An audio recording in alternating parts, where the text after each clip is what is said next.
Bonsoir. Le 30 septembre 2006, Monseigneur Jean-Pierre Quatennose accorde une interview à l'hebdomadaire Famille chrétienne. Interview qui va agir comme une sorte d'électrochoc. Sous le titre « École catholique réformée par le haut », l'archevêque d'Avignon appelle en quelque sorte l'enseignement catholique à redevenir pleinement catholique. Samuel Pruvot, bonsoir. Bonsoir. Vous êtes rédacteur en chef actualité de l'hebdomadaire Famille chrétienne. J'imagine que c'est un numéro qui a suscité des réactions. Oui, beaucoup de réactions, et des réactions unanimes en disant « Monseigneur Quatennose, peut-être n'a pas la solution miracle, mais il a osé briser un tabou ». Je vous lis juste un mail, on en a reçu plusieurs centaines. « Je veux vous dire ma satisfaction sans partage à la lecture de votre article sur l'enseignement catholique. Enfin, en lettres capitales, point d'exclamation. Nous attendions depuis des décennies maintenant ce diagnostic d'évidence. Que Monseigneur Quatennose soit chaleureusement remercié de dire tout haut et très clairement ce que nous sommes des milliers de catholiques à déplorer. » Alors, des propos qui vont alimenter la chronique, alimenter aussi la controverse, qui vont être salués, on vient de l'entendre par quelques-uns, comme enfin une parole forte, mais qui vont aussi blesser un grand nombre d'acteurs qui estiment donner leur vie jour après jour dans l'éducation catholique. Alors, 18 mois après cette interview, plus d'un an après la publication par Monseigneur Quatennose de sa charte diocésaine de l'enseignement catholique, où en est-on de ce débat et de ce dossier entre identité et ouverture, entre enseignement et évangélisation? Comment se fait l'équilibre et comment se gère aussi ce paradoxe d'un enseignement catholique en plein succès, comme en témoigne la longueur de ses listes d'attente, mais qui est de moins en moins choisi par les parents pour la raison de son caractère catholique. Monseigneur Aumônier, bonsoir. Bonsoir. Merci d'avoir accepté d'être avec nous ce soir. Vous êtes en quelque sorte le délégué des évêques sur ce dossier. En quoi consiste votre rôle ?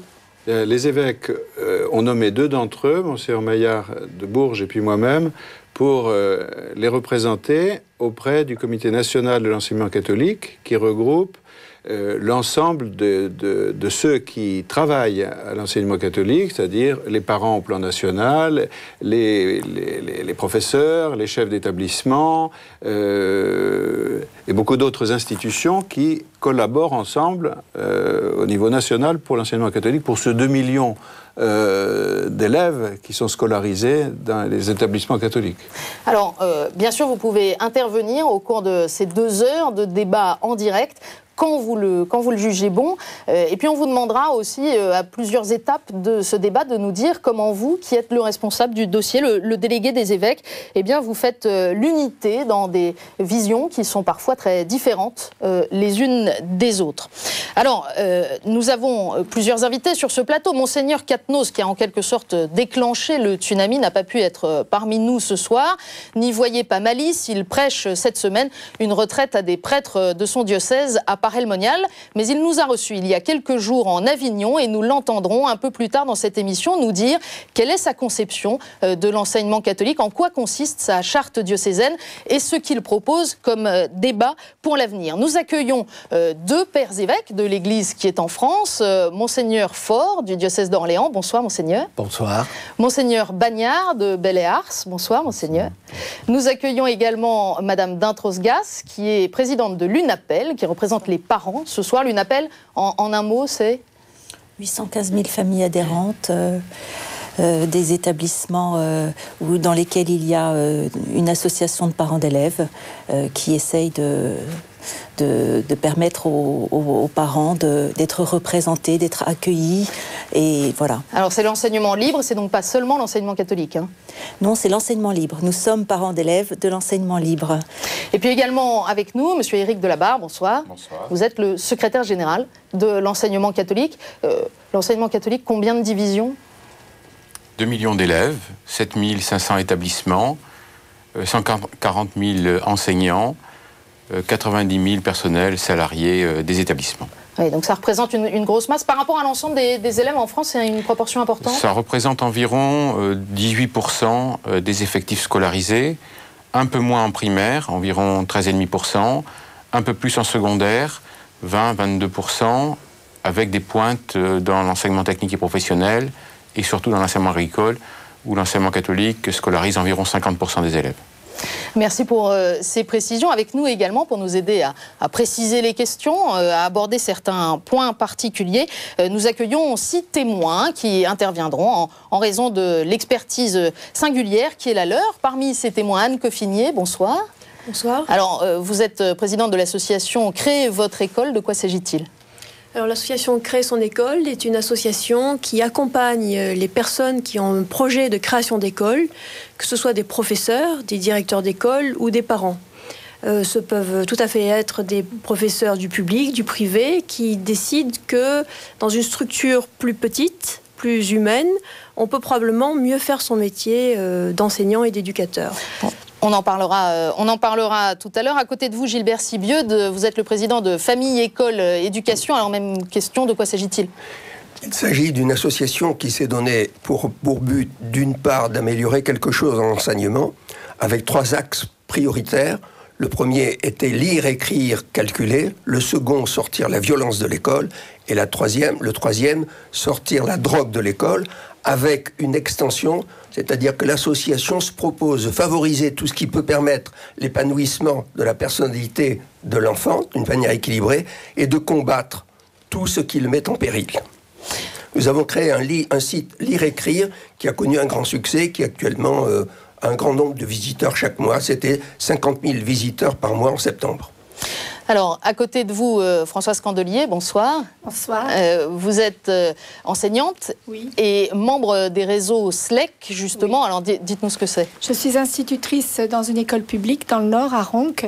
Et voilà, on essaie d'installer à l'école le projet SLEC, qui veut dire savoir lire, écrire, compter, calculer. Revenir aux enseignements fondamentaux. Un retour à la transmission des savoirs et à l'instruction des élèves, essentiellement. Alors, avec nous, le père Yannick Bonnet. Vous êtes l'auteur d'un best-seller, Les 9 fondamentaux de l'éducation. Vous êtes aussi père de 7 enfants. Tout à fait. Devenu veuf, vous êtes entré au séminaire et c'est à l'âge de 66 ans que vous avez été ordonné prêtre pour le diocèse du Puy-en-Velay. Tout à fait. Voilà. Et j'ai dirigé l'école d'ingénieurs, donc je suis un peu compétent dans les problèmes d'école. Et d'éducation. À vos côtés, Anne Cronier, vous êtes membre de la communion missionnaire des éducateurs. Est-ce que vous pouvez nous en dire un petit peu plus ? C'est une association qui a été créée en l'an 2000, rassemblant des éducateurs en prenant en compte tous les aspects de l'éducation, donc des parents, des enseignants, des chefs d'établissement, des éducateurs spécialisés, des gens qui interviennent dans la pastorale. Avec l'intention de permettre à ces personnes d'abord de créer des liens d'amitié, de se soutenir mutuellement, d'échanger des expériences, de créer aussi une communion de prière. Il y a vraiment une démarche catholique dans cette association. Et puis d'améliorer la formation à travers des conférences qui vont permettre à chacun de se ressourcer aussi, de prendre un peu de hauteur par rapport à sa pratique quotidienne de l'enseignement. Merci. À vos côtés, Étienne Rouleau-Dugage, vous êtes secrétaire général de l'ALS. Alors, il faudrait peut-être nous dire le sens de ce sigle. Association La Salle. Alors, l'association La Salle est l'association en charge de l'exercice de la tutelle sur les écoles nées des fondateurs que sont les Frères des écoles chrétiennes. C'est le réseau des Frères des écoles chrétiennes qui est sous la supervision de l'association La Salle.